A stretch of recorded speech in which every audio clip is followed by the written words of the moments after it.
بسم الله الرحمن الرحيم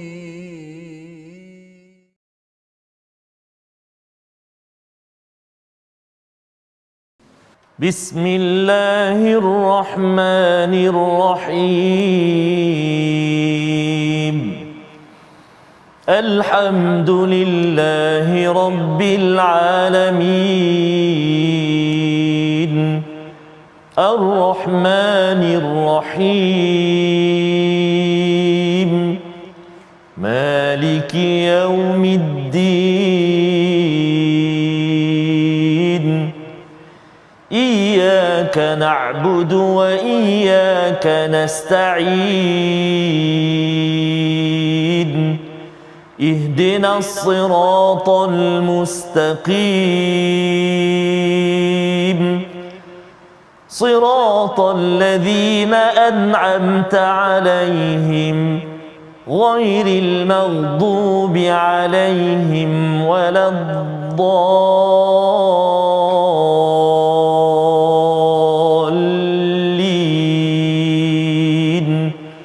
آمين صدق الله العظيم. Assalamualaikum warahmatullahi wabarakatuh. Alhamdulillah wassalatu wassalamu ala Rasulillah wa ala alihi wa man wala syada la ilaha illallah syada Muhammadan abduhu wa rasuluhu. Allahumma salli ala sayidina Muhammad wa ala alihi wa sahbihi ajma'in. Amma ba'du. Apa khabar tuan-tuan dan puan yang dirahmati Allah sekalian? Kita bertemu dalam My Quran Time, baca faham amal pada hari ini. Sama-sama kita ingin memulakan majlis kita ini dengan niat yang ikhlas pada Allah Subhanahu Wa Taala, memulakan minggu ini dengan halaman 441 daripada surah Yasin. Pada minggu lepas sudah pun kita melihat kepada halaman pertama surah Yasin dan kita ingin menyambung pada hari ini bersama Al-Fadhil Ustaz Tarmizi Abdul Rahman. Apa khabar Ustaz? Alhamdulillah Al-Fadhil Ustaz Fazrul sihat ya? Alhamdulillah Ustaz ya. Ping ini. Ping hari ini Ustaz ya. Ceria. Nampak ceria dan menarik nampak perbincangan hari ini. Ada kisah Ustaz ya. Ada kisah daripada surah Yasin yang sama selalu kita baca pada setiap minggu. Betul, ya. Kalau kita tuan-tuan selalu amalkan, kita ingin mengambil pelajaran dan amat penting ya, kerana baru ni saya ada bercakap dengan seseorang ya. Dia kata dia terasa dengan orang lain kerana orang ini dia nak cakap perkara baik, tapi bila dia cakap perkara baik tu tajam sangat. Sampai dia rasa macam dia give up untuk jadi orang yang baik. Saya kata mungkin kena tengok pada surah Yasin cara bercakap ya, agar ketika kita bercakap ini tidak kita keluarkan laser, keluarkan apa pedang ke menghiris-hiris hati orang, tetapi kebenaran adalah kebenaran. Itu yang kita nak belajar pada hari ini. Kita mulakan dengan doa ringkas kita. Subhanakala ilma lana illa ma 'allamtana innaka antal alimul hakim rabbi zidni ilma. Sama-sama kita saksikan apakah sinopsis ringkasan bagi halaman 441, iaitu daripada ayat yang ke-13 hingga ayat yang ke-27. Sebenarnya kita akan berkisah tentang Ashabul Qaryah di Antioch, di kawasan Turki sana ya, tetapi lebih penting daripada itu adalah isi tentang penduduk sebuah kota yang didatangi oleh beberapa orang rasul dan dibawakan perjuangan dakwah yang berlaku di kawasan Qaryah tersebut. Mari sama-sama kita mulakan dengan ayat 13 hingga 19 untuk sama-sama kita memaknai dan juga memahami kandungan isi daripada surah Yasin. Kita baca bersama Al-Fadhil Ustaz Tarmizi. Terima kasih Al-Fadhil Ustaz Fazrul. Bismillahirrahmanirrahim. Assalamualaikum warahmatullahi wabarakatuh. Alhamdulillahirabbil alamin wa bihi nasta'in wassalatu wassalamu ala asyrafil anbiya'i wal mursalin wa ala alihi washabihi ajma'in wa ba'd. Apa khabar semua ayahanda dan bonda, tuan-tuan dan puan-puan, muslimin, muslimat, sahabat-sahabat Al-Quran yang dikasihi dan dirahmati Allah Subhanahu wa taala. Alhamdulillah kita bertemu kembali hari ini. Hari ini kita nak menyambung halaman yang ke-441 dan beberapa hari ini kita akan berada ataupun kita bersama dalam surah Yasin, surah yang selalu menjadi bacaan kita, bacaan harian kita yang selalu kita baca. Mudah-mudahan kali ini Ustaz Faz kita baca sama-sama ayat demi ayat dan dapat pula kita belajar. Kita menelusuri apakah isi kandungnya yang kadang-kadang sebelum ni kita jarang menelusurinya Ustaz. Ya, betul, jadi syukur pada Allah Subhanahu taala kita dapat ikuti pada hari ini. Mudah-mudahan dipermudahkan Allah Subhanahu wa taala. Kita nak mulakan bacaan kita ayat yang ke-13 sehingga ayat yang ke-19 dengan bacaan murattal jiharkah ataupun jaharkah. Jemput sama-sama kita baca, gemakan rumah kita insya-Allah. أعوذ بالله من الشيطان الرجيم واضرب لهم مثلا أصحاب القرية إذ جاءها المرسلون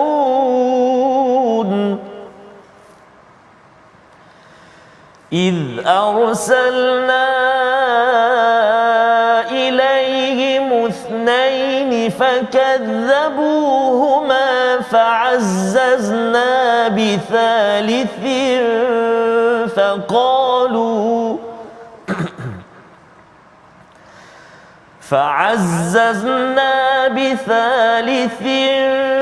فقالوا إنا إليكم مرسلون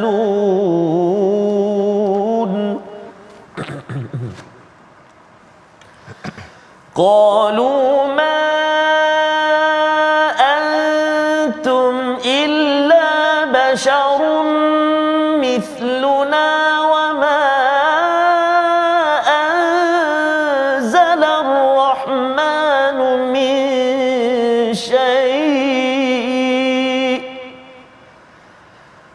وما أنزل الرحمن من شيء إن أنتم إلا تكذبون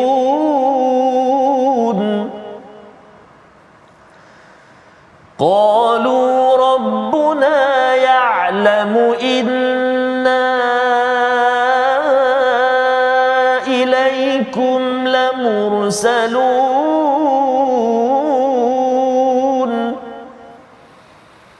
وما علينا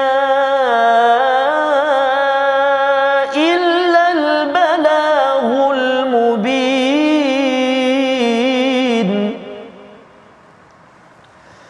قالوا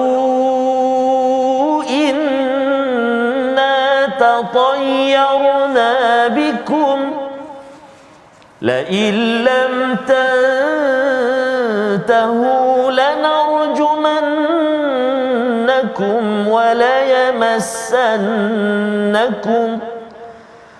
وليمسنكم منا عذاب أليم قالوا طائركم معكم أئن ذكرتم بل أنتم قوم مسرفون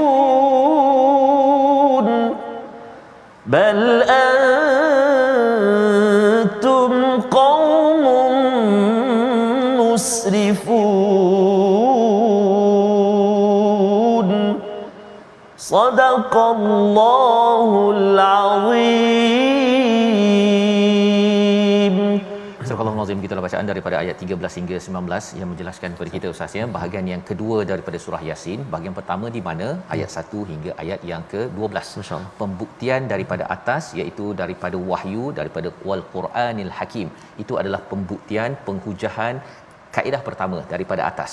Daripada belakang, daripada sejarah, itu adalah berkaitan dengan kisah daripada ayat 13 hingga ayat 32, dan nanti Ustaz ya kita baca pada ayat 33 hingga 44 penghujahan daripada depan, daripada alam sekitar tentang matahari, bulan. Jadi ketika kita berdakwah, surah Yasin ni adalah surah dakwah, maka kita kadang-kadang ada orang nak dengar ayat Quran, tapi ada setengah orang tu dia tak suka dengar ayat Quran, tapi kita boleh berhujah menggunakan study case, sejarah, sirah, best practice.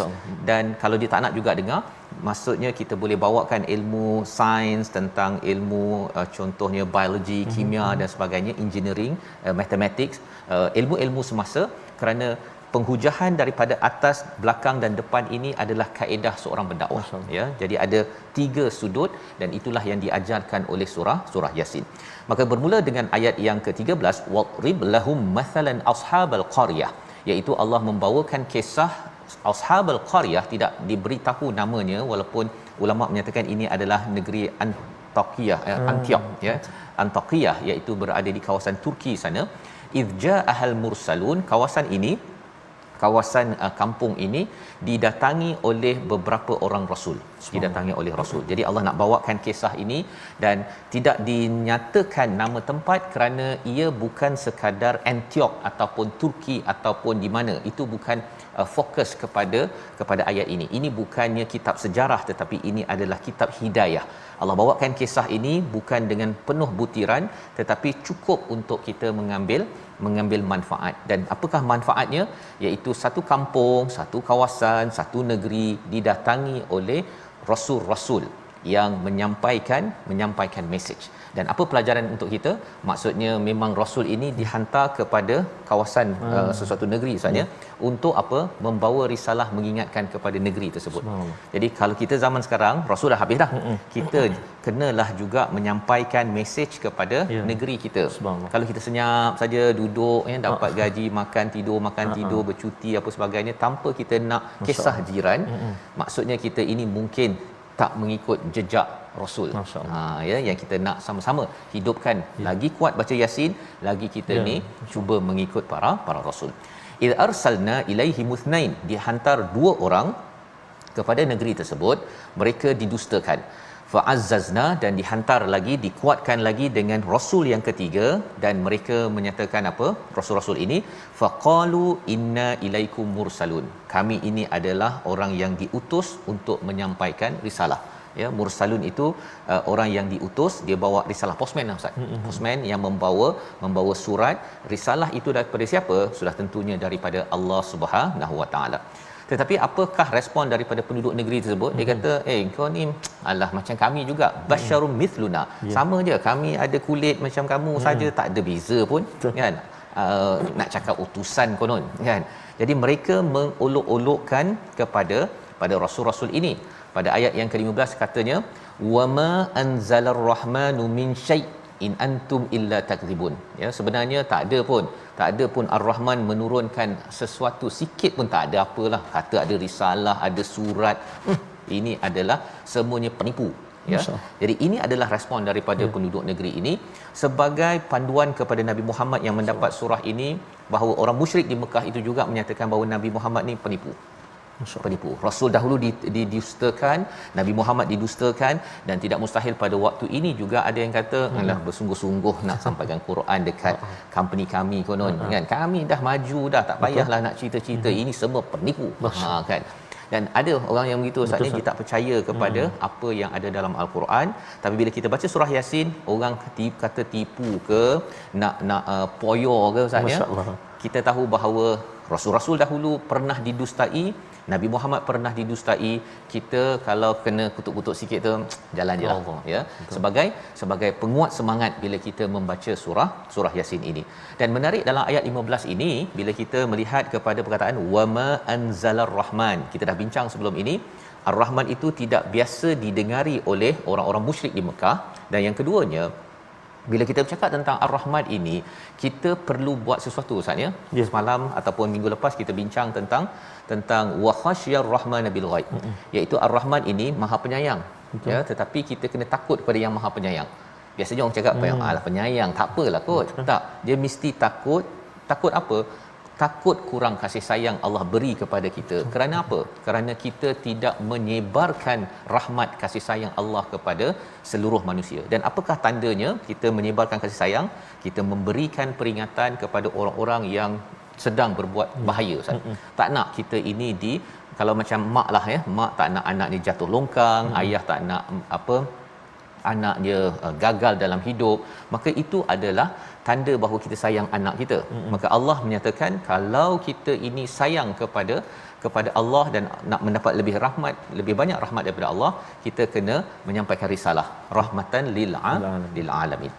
Ayat yang ke-16 ya, menyatakan bahawa qalu rabbuna ya'lamu inna ilaikum lamursalun. Mereka berkata, Tuhan kami mengetahui sesungguhnya kami adalah utusan-utusannya kepada kamu. Ini respon daripada mereka yang kata bahawa alang kau ni manusia biasa je kan, tak ada apa-apa pun.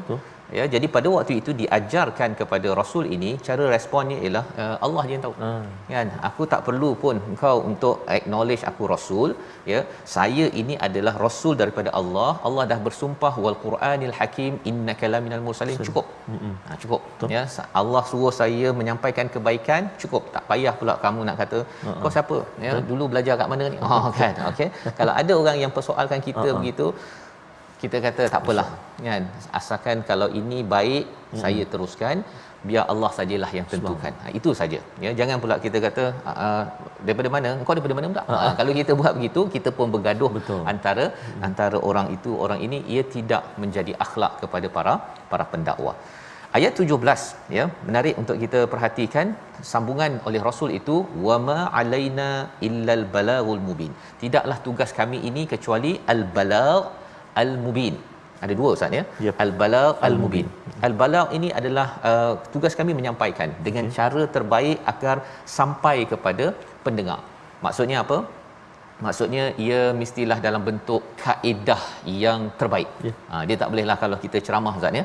Ceramah kalau assalamualaikum warahmatullahi wabarakatuh. Tuan-tuan sekalian dengarlah. Dia tak al-balagh. Maknanya nak dengar dengan tak nak dengar sudah. Tak boleh. Tak boleh. Walaupun kita tahu bahawa ia adalah mubin. Mubin itu adalah fakta yang betul, tapi itu apa yang nak disampaikan, tapi al-balagh ni cara dia ustaz. Itu sebabnya bila ustaz ada baca taranumnya, ya, bila ada nasyidnya, dia kan menarik perhatian. Ya, lepas itu dia mestilah berasaskan dia punya fakta yang jelas. Jadi al-balagh al-mubin ini dia macam shampoo dua dalam satu lah. Kan, dia tak boleh asing, tak boleh pula kontennya kandungannya bagus tapi kan, ataupun cara dia betul sangat, bersemangat dengar kan, tapi isinya kelentong lebih kan. Yang itu kita nak elakkan, kerana ini adalah cara para rasul pada ayat yang ke-17. Tetapi mereka masih tak puas hati. Ayat 18 kita nak baca bersama bagaimana mereka ini kata bahawa engkau ni memang penyusah, membawa susah kepada kami. Ayat 18 yang kita nak tengok bersama. Silakan Ustaz. Baik, terima kasih Ustaz Al-Fadhil Safas. Kita nak ulang baca ayat yang ke-18 ya Ustaz, 18. Okey, ayat 18 agak panjang ayat tu. Kita cuba latihan kita sampai tak nafas ataupun bagaimana kita nak memilih untuk waqaf, insya-Allah. A'udzubillahi minasyaitonirrajim. Qalu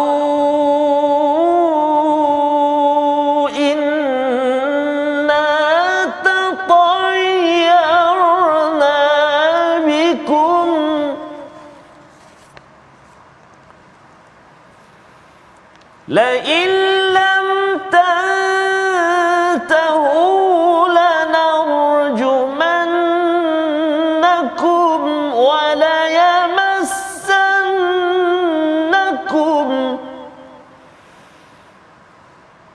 وليمسنكم منا عذاب أليم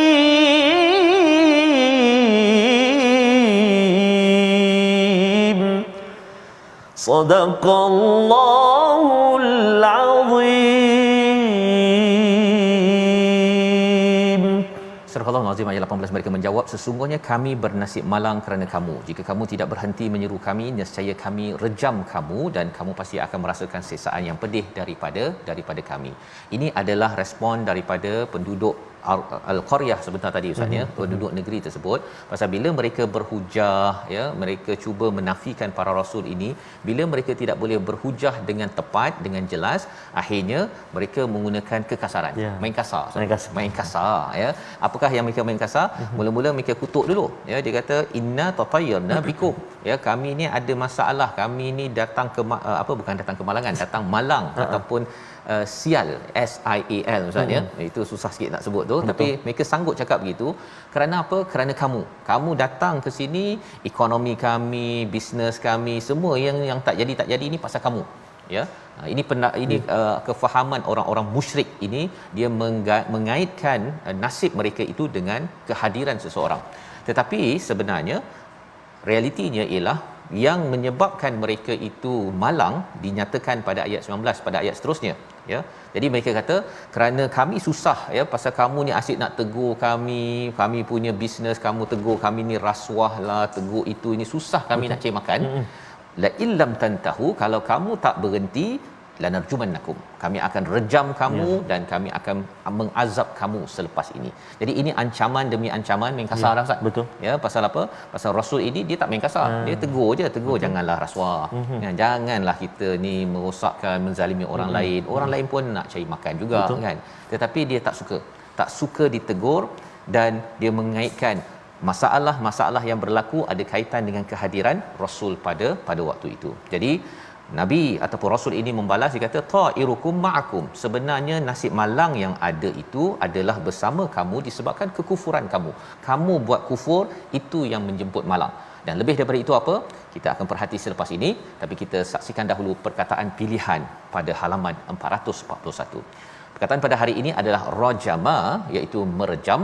14 kali disebut dalam Al-Quran, dan perkataan inilah yang kita jumpa pada ayat yang ke-18 sebagai satu respon tidak bertanggungjawab, tidak hujah, ya, tidak ada hujah. Bila seseorang itu habis mati akal, maka seseorang itu akan menggunakan kaedah fizikal, tetapi itu bukan tanda kebenaran, malah itu adalah tanda kekalahan, dan itu tanda kebatilan yang tidak kita ingin gunakan Ustaz ya. Kalau dekat rumah anak-anak, adik-adik kan, kalau rasa macam dia nak bergaduh tu kan, kalau dah habis hujah tu, pakai mulut dah habis, dia pakai penumbuk kan, itu tandanya bermulalah kebatilan ya di dalam sesuatu rumah ya.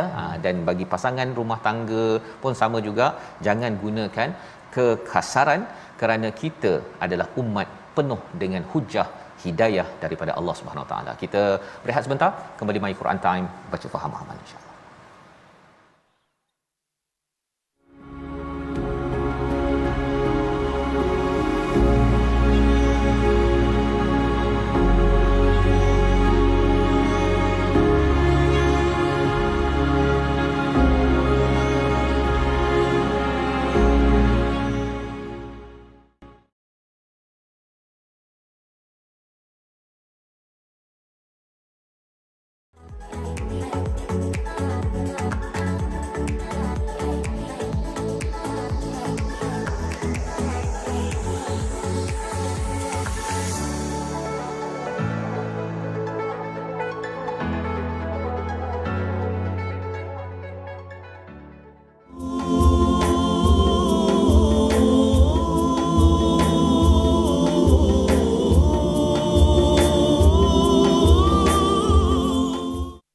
Itulah sunnah para pejuang. Sambungan dia tadi sikit Ustaz, biasanya para pejuang rumah mereka merata-rata.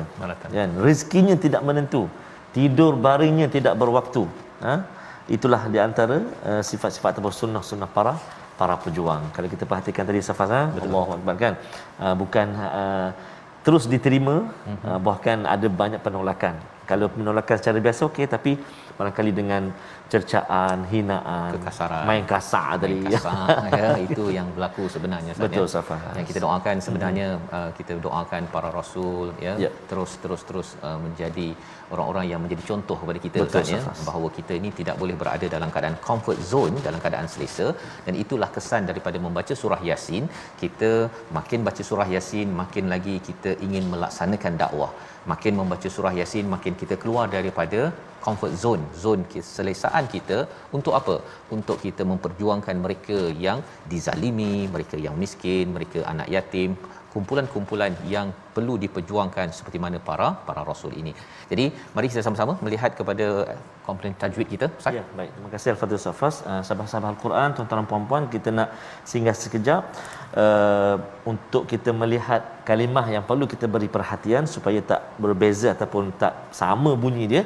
Kita nak lihat ayat yang kita dah sediakan bersama dengan tuan-tuan dan puan-puan dalam segmen tajwid. Jom kita ikuti, iaitulah menyempurnakan huruf yang bersamaan pada makhraj, iaitu huruf ta dan huruf ta. Bagus ni ya, iaitulah pada ayat yang ke-18. A'udzubillahi minasyaitonirrajim. Qalu inna tatayyarna bikum. Kalimah yang kita nak fokuskan iaitulah pada kalimah tatayyarna bikum. tayyarna bikum, iaitu mula-mula huruf ta, lepas tu huruf ta. Jangan kita baca dua-dua bunyi ta. Qalu inna tatayyarna, dua-dua bunyi ta, ataupun dua-dua bunyi ta pula. Qalu inna tatayyar, dua-dua bunyi ta pula. Jadi kena hati-hati ta dan juga ta. Beza kat mana? Beza sifat dia. Beza sifat dia. Antaranya ialah huruf ta dia ada sifat isti'la kan, dia dan huruf tebal. Jadi bila kita sebut huruf ta tu, terangkat lidah kita kan.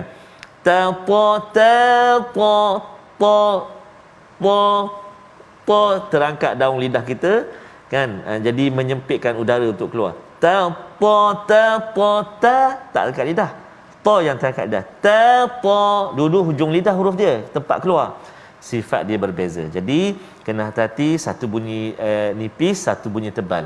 Ta ta ta ta.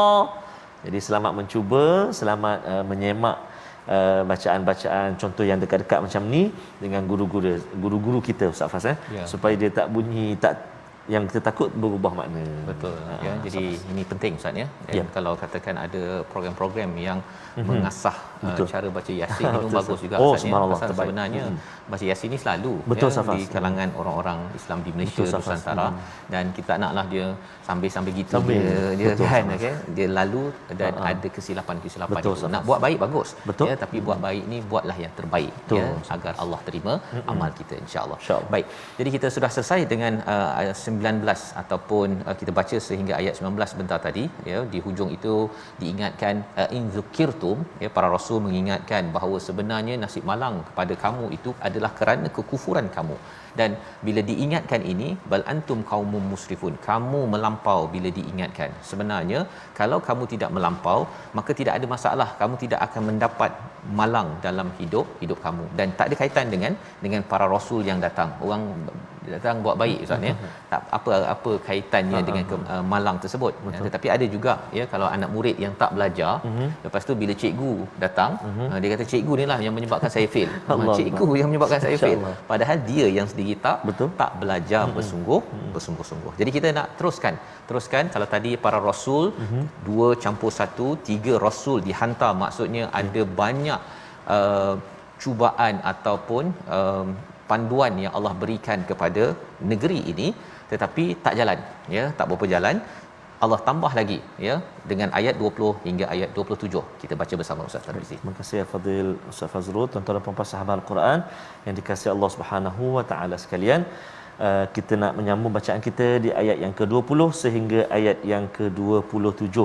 Sedar tak sedar Ustaz Faz ya, rupanya hari ni halaman terakhir juzuk 22 dah. Betul. Allahu akbar kan. Lepas ini masuk juzuk 23. Makin laju.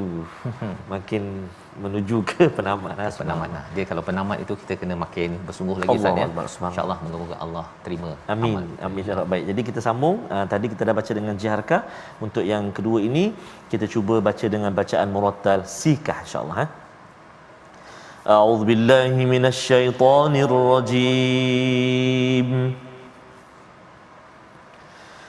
وجاء من أقصى المدينة رجل يسعى قال يا قوم اتبعوا المرسلين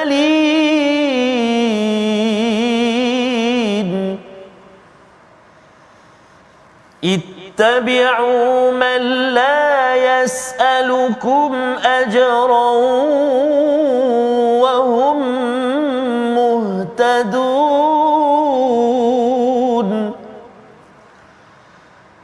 وما لي لا أعبد الذي فطرني وإليه ترجعون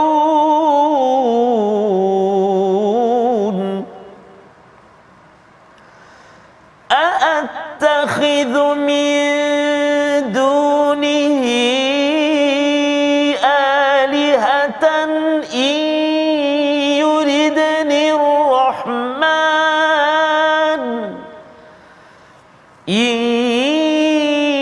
يردني الرحمن بضر لا تغن عني شفاعتهم شيئا لا تغن عني شفاعتهم شيئا ولا ينقذون إني إذا لفي ضلال مبين إني آمنت بربكم فاسمعون قيل ادخل الجنة قيل ادخل الجنة قال يا ليت قومي يعلمون بما غفر لي ربي وجعلني من المكرمين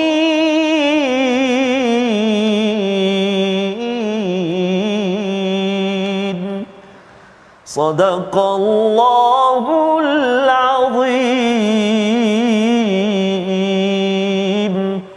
Surah Al-Azim, gitulah bacaan daripada ayat 20 hingga 27 menyambung kepada kisah Ashabul Qaryah ini yang didatangi oleh dua campur satu rasul Ustaz ya. Dan kemudian bila mereka ini diancam untuk direjam, untuk diazab ya, dan dikaitkan rasul-rasul ini sebagai sumber malang kepada nasib mereka. Selesai bahagian pertama. Bahagian kedua ini Allah menyatakan wajaa min aqsal madinati rajulun yas'a. Datang seorang pemuda daripada hujung kampung. Bukan hujung kampung, hujung kota. Ya, hujung kota tu kampunglah ya. Jauh daripada kota tersebut. Dan didahulukan aqsal Madinah ini daripada rajul nak menceritakan bahawa ia sebagai satu keutamaan Ustaz ya. Tak semestinya orang bandar sahaja, orang di luar bandar yang jauh pun tetap juga bersama dalam perjuangan dakwah. Dan individu ini bukanlah rasul tetapi ia adalah rajul, seorang pemuda biasa. Siapa namanya tak tahu.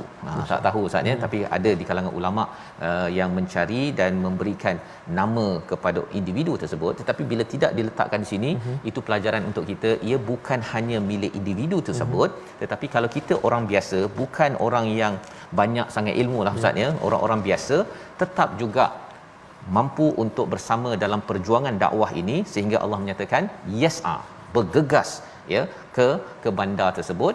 Dan apakah yang dinyatakan oleh pemuda ini? Ya qaumit tabi'ul mursalin, wahai kaumku, ikutlah kepada para rasul ini. Ini mesej ya, maksudnya si pemuda ini membuat promosi Ustaz. Dia tak sampaikan mesej sangat. Betul. Ya, tak pandai ceramah sangat.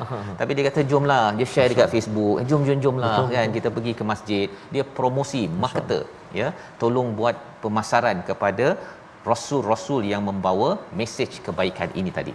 Dan dalam ayat yang ke-20 ini bila Allah menggunakan perkataan yas'a, itu tandanya apa Ustaz ya? Seorang daripada ulama Ibnu Ashur menyatakan yas'a ini menunjukkan betapa Allah mengangkat sifat si pemuda ini bergegas mengubah kepada apa? Kemungkaran.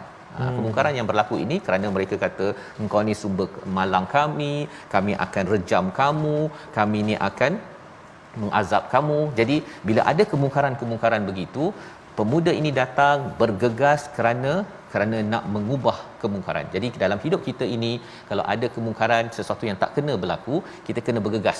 Bukan je slow je Ustaz ya. Lambat je. Apa komen? Tak apalah, nak buat macam mana. Itu bukan ciri orang yang membaca surah Yasin. Orang membaca surah Yasin walaupun dia orang biasa tetapi bersegera ya dalam mengambil tindakan mengubah kepada keburukan. Baik. Pada ayat yang ke-21 kita melihat bagaimana pemuda ini bercakap, ittabi'u man la yas'alukum ajra wa hum muhtadun. Ketika dia buat pemasaran itu, dia recommend ikutlah pada rasul-rasul ini. Ya, sifat, ada dua sifat tanda seseorang pendakwah itu benar. Ya, ini dinyatakan oleh Imam As-Sa'di. Ya, dia kata yang pertama apa? Iaitu yang pertama la yas'alukum ajra, dia tidak minta upah. Dia tak minta upah ya. Dia sebenarnya bukan nak apa-apa tetapi dia nak menyampaikan mesej itu kepada kamu tak rugi satu sen pun. Yang pertama. Yang keduanya ialah wahum muhtadun, dan mereka itu diberi hidayah. Hidayah ni maksudnya apa? Mereka cakap apa yang mereka buat. Mereka buat apa yang mereka cakap. Muhtadun ini bila dapat hidayah dipimpin oleh Allah Subhanahu taala untuk buat apa yang Allah suruh. Pasal ada penceramah ustaz ya. Ada orang yang ajak dia sama ada dia mesti nak minta sampai beribu-ribu ringgit. Itu satu, itu cabaran yang disampaikan dalam ayat 21 ini. Yang keduanya dia cakap tapi dia tak buat. Dia cakap tapi dia tak buat. Jadi yang ini tanda seorang pendakwah itu benar ialah dia tidak meminta upah dan juga muhtadun. Kita kena asingkan mengajar dengan berdakwah ustaz ya. Berdakwah ni dia tak boleh minta upah. Ya, kalau mengajar yang itu lain. Ya, itu sebabnya kalau katakan ada orang perlukan bantuan. Pada waktu itu kalau katakan awak ada duit tak baru saya akan bantu, tak boleh ya.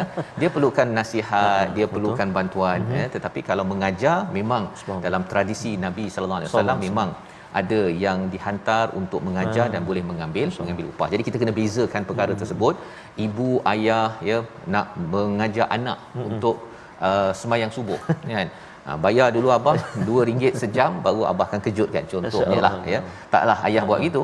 Tapi kalau di dalam masyarakat kadang-kadang kita nak tolong kepada orang miskin, nak mengajak ke arah kebaikan kepada anak-anak muda, jangan sampai semuanya di RM kan ya, kerana itu adalah bukan ciri yang melambangkan benarnya seorang pendakwah. Dan yang keduanya dia bercakap apa yang dia buat apa yang dia cakap.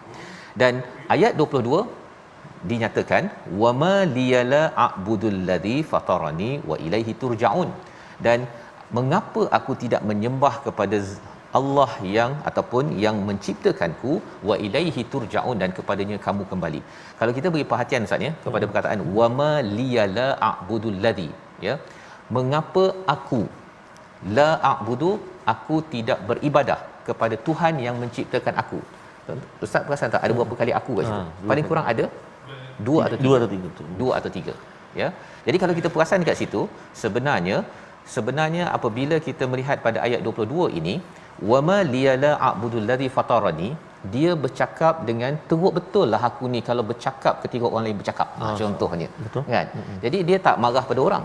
Dia akan cakap, saya kalau saya dengar ceramah, kalau saya ni cakap ketika orang penceramah cakap, saya ni teruk betul. Itu adalah cara si pemuda ni bercakap. Dia ketika dia berceramah itu, dia tak kata, kamu ni mengapa kamu bercakap? Kan. Dia tak cakap begitu pasal itu kasar. Seorang pendakwah dia selalu mengaitkan kesilapan kepada dirinya, tetapi kalau kebaikan, terima kasihlah tuan-tuan kerana memberi perhatian kepada ceramah yang sedang disampaikan. Ini ayat 22. Satu disiplin bercakap ketika menyampaikan dakwah, walaupun di hujung itu dia cakap dan kepadanya kamu akan kembali. Ya, jadi adab ketika berceramah, berdakwah ini penting.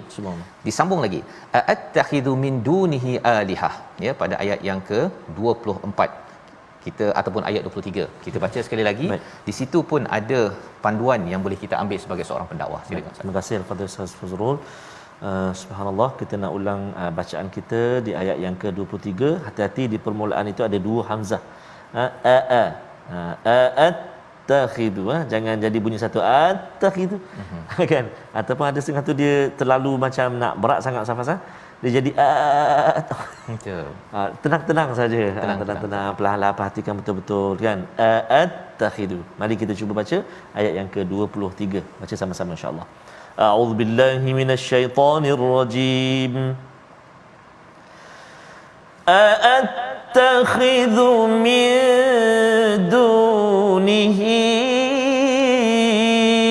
آلِهَةً إِن يُرِدْنِي الرَّحْمَنُ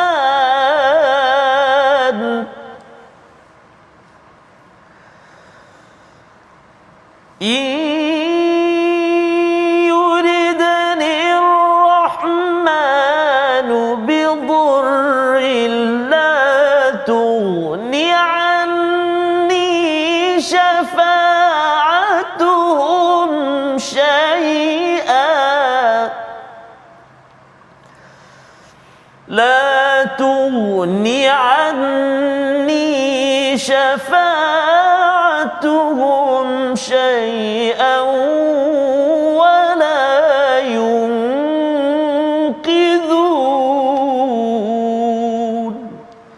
Sadaqallahul azim. Surah Al-Azim ayat 23, dan mengapa aku akan menyembah Tuhan-Tuhan selainnya. Kalau kita beri perhatian ustaz ya, mengapa aku? Ya, cara dia bercakap kan, bukannya mengapa engkau tak menyembah selain daripada Allah. Dia tak cakap begitu. Dia kata mengapa aku tidak menyembah jika yang Maha Pemurah itu mahukan bencana terhadapku. Bukan pada jika Allah nak azab kamu kan. Kan kalau penceramah guna kaedah begitu, ya tuan-tuan, kita pun rasa alamak ya tuan-tuan dah baca Yasin berapa tahun tuan-tuan, faham tak faham? 30 tahun tak faham, apa tuan-tuan baca? Kan gitu kan. Kita makan. Ya, tetapi kalau cakap, ya tuan-tuan, saya dah baca 20-30 tahun tuan-tuan Yasin. Tapi saya dulu tak faham. Dekat Johor dulu baca tak faham. Teruk betul saya ni kalau baca surat tak faham. Kan? Jadi yang di-highlightkan itu kepada orang yang bercakap. Bukannya kepada orang yang disampaikan, tapi orang yang mendengar tu, kalau dia ni memang jenis yang dengar, dia pun kata betul jugalah, saya pun berkaitan dengan perkara itu juga. Ini adalah adab bagaimana menyampaikan. Disambung pada ayat yang ke-24 pun sama, inni idzal lafi dhalalim mubin, sesungguhnya aku tentu jadi orang yang sesat yang nyata. Kerana apa? Tidak menyembah kepada Tuhan yang sebenarnya. Dan kemudian inni amantu, aku nak beriman ni ya. Kemudian barulah dia cakap ustaz ya, fasmaun, wahai kaumku dengarlah. Baru dia cakap kepada orang yang sedang disampaikan. Jadi ini adalah adab ya, bagaimana berdakwah.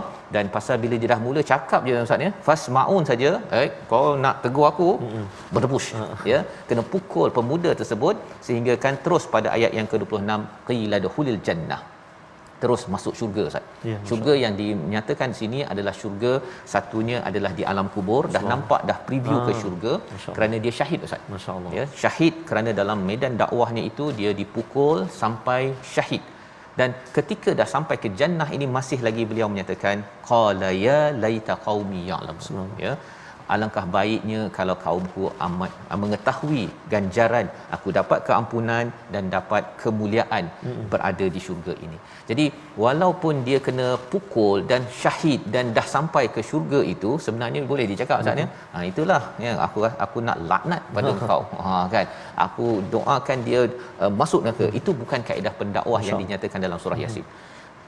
Dah masuk syurga pun masih lagi alangkah baiknya dengan penuh kasih sayang. Dan inilah yang menjadi ruh kepada surah Yasin untuk ayah-ayah, ibu-ibu bila anak buat hal ke ustaz ya, kita terus cakap abah dulu pun lihat juga nak sembahyang kan. Tak apa kejut, bangun. Membawa kepada resolusi kita pada hari ini, iaitu yang pertama, kita ingin sampaikan mesej dengan cara yang berkesan dan jelas faktanya. Ini yang kita belajar daripada ayat yang ke-17. Yang kedua, sentiasa menyokong dan mempromosikan mesej dakwah kebaikan. Yang kedua, dan yang ketiga, kita harapkan gunakan bahasa yang lembut ketika menyampaikan seruan, dan cara lembut itu dengan kita mengaitkan kekurangan dengan diri kita, tetapi kelebihan kita berikan kredit pujian itu kepada orang yang mendengar kita. Sama-sama kita berdoa. Terima kasih Fadil Safas. A'udzubillahi minasyaitonirrajim. Bismillahirrahmanirrahim. Alhamdulillahi rabbil alamin. Wassalatu wassalamu ala asyrafil anbiya'i wal mursalin wa ala alihi wa sahbihi ajma'in. Allahumma salli ala sayyidina Muhammadin wa ala ali sayyidina Muhammad.